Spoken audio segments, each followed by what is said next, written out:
Hello and welcome to a bonus video. Today we're going to talk about a couple of things, but I'm going to start out by showing you about a save file. And all it means is when you are playing the game, I don't know why I'm having a hard time with my loading screen. When you are playing the game, you have your save files and it determines which save you're playing. This save file ends in 02 and this save file ends in 08. So they have different slots and different numbers for those slots. So I'm going to show you how to install a save file into your game. If you haven't seen this before, a lot of people create save files and they share them for people on the thing. Well, I am creating a save file of what the world looks like 100 years into our game. And you can put this save file in yours, and when you hit play and load it up, it's going to look just like my game. So let me show you how to do that. If you have all of your saves, first of all, you just need to go into Electronic Arts, go to The Sims 4, and it'll look like this. Your things won't have all these last exceptions always on there. You can just get rid of those anyway. Any of these like text documents can go away. Anyway, that doesn't matter.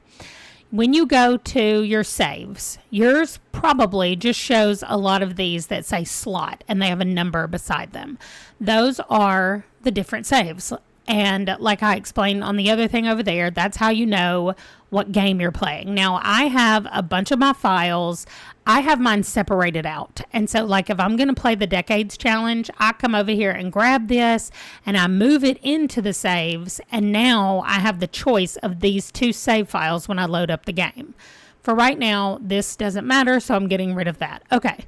When you get this file, you will download this file from the link that I will post in the description, and you will put this file in the folder that's called saves. That's it. That's all you will do. And then when you load up the game, it will look like this.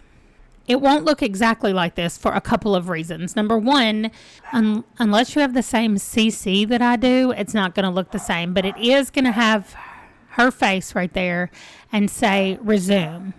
I'm sorry about my dogs if you can hear them. When you hit resume and you click on that face that's up there, it is going to take you to a random house. Because I had been looking at the townies the last time I opened up this save game, because what my idea for this video was going to be looking at the townies 100 years later. And what I discovered, number one, the game cannot save that many people, that many generations back. So you load up right here, and you see these people do not all have clothes on. They're only wearing this underwear because that is the thing that I picked for them. We have two identical people here. What is happening? Wow, this is very bizarre. Anyway, so when you click on Manage Worlds, it will show you the different people, I guess, around the world who live in different places. You can see who everybody is. And because it's my save, everybody is under my households and other households. So my plan was to go through these other households and, like, first of all, let me show you this. There's this household in Forgotten Hollow of Blackwoods. You see them? Then there is this household in Strangerville called Blackwood, where she is. Then there's also Henford on Bagley, Blackwood, where she is as well. So I don't know what in the world is happening.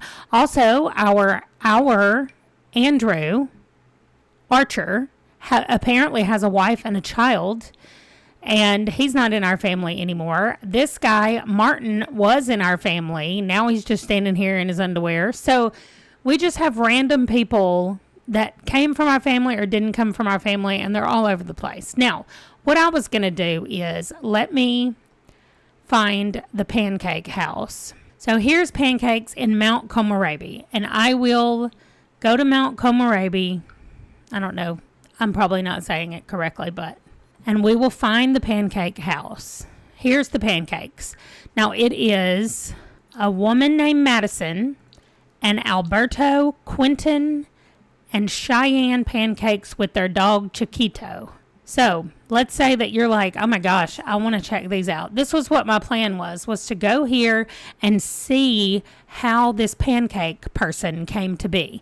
Well, with Neighborhood Stories on, people have babies with people and people get married to people constantly. And maybe somebody gets pregnant by one person and then they marry another person the next day. And so you've noticed if you've been, oh my goodness, look at her. Oh, wow, she has a toddler and 2 infants. Oh, honey. Okay. Anyway, if we go and we look at her family tree, we can see that she has a brother named Munch Silver Sweater. Now, we already know that Munch and Silver Sweater are both last names in this game. Then her sister's name is Dawn Aoki. So none of these people have the same last name. Her children are all pancakes. So I'm going to click on Alberto and then look at here. Xander Chowan is Alberto's dad. And we can see from here that Elisha was his mom, and then apparently there's some more. And then when we click on Madison, though, we can't see her mom and dad. Like, it doesn't tell us who her mom and dad are. So there's no way for me to find out why she has the last name of Pancakes. If I click on Cheyenne Pancakes, oh, Alberto and Cheyenne have the same dad, and so does Quentin. Wow. All 3 of these children came from Xander. And then Xander's children are named Kayla Tamura and Miles Laurent. So you can see that very quickly. Okay, here's Miles Laurent. Corbett Laurent is his mother, and now she's married to Volkov Laurent, which is, again, 2 last names from this game. Helen Roswell is his sister. I mean, do you see this? Christopher Volkov and Carissa are the parents of all of these people. I mean, this is just Ignacio Roswell. I'm just saying that it gets to be very confusing very quickly. So what I intended to do just will not work. I wanted to go and see, like, oh, how did we get here from Bob and Eliza Pancakes down to this woman? Well, there's no way. There's no way to know from Madison Pancakes how we got from Bob and Eliza to Madison. So I had to scrap that idea. But if you want to play with brand new townies who have no history and know nothing, and they're just here and ready to go, then go down and download this save file and add it to your saves folder, and they will all be here. Now, once you go in and click on somebody to look at, they're now part of your family over here. So down at the bottom, you'll see, here's the pancakes, and you just uncheck the heart. So any of these people that you don't want to be part of your group anymore, you just uncheck them and they will leave you. If you want people to be in your group, you just hit the little heart and then they join your group. So anyway, all of that to say, this is an absolute nightmare hot mess of some families. But we have like 3 or 4 Michelson families. There's only one of the pancake families, but there are a lot of Bjergsen. I think there are 3 of them. So feel free to go through this world and tell me what's happening with all of these townies. I would love it. This woman has so much chest hair. Wow. And originally, like, this Dawson family was created for me, and so that's what this says right here. But now nobody lives here anymore except for the one dad that lived here. One person from this whole family lives here and nobody else does anymore. So that is how you play a save file, and this is the hot mess save file that I am giving to you guys. I hope that you enjoy it. Now, I'm going to send you over to the house so that you can see the changes that I made in 1400 or in 1399 to get ready for 1400. Okay, I feel like we can kind of see back here that the farm part has changed a little bit. The house still looks the same, and it's going to look way different when we load in because it's winter time. So I kind of want you to look at it from back here. We do have a longer area at the back.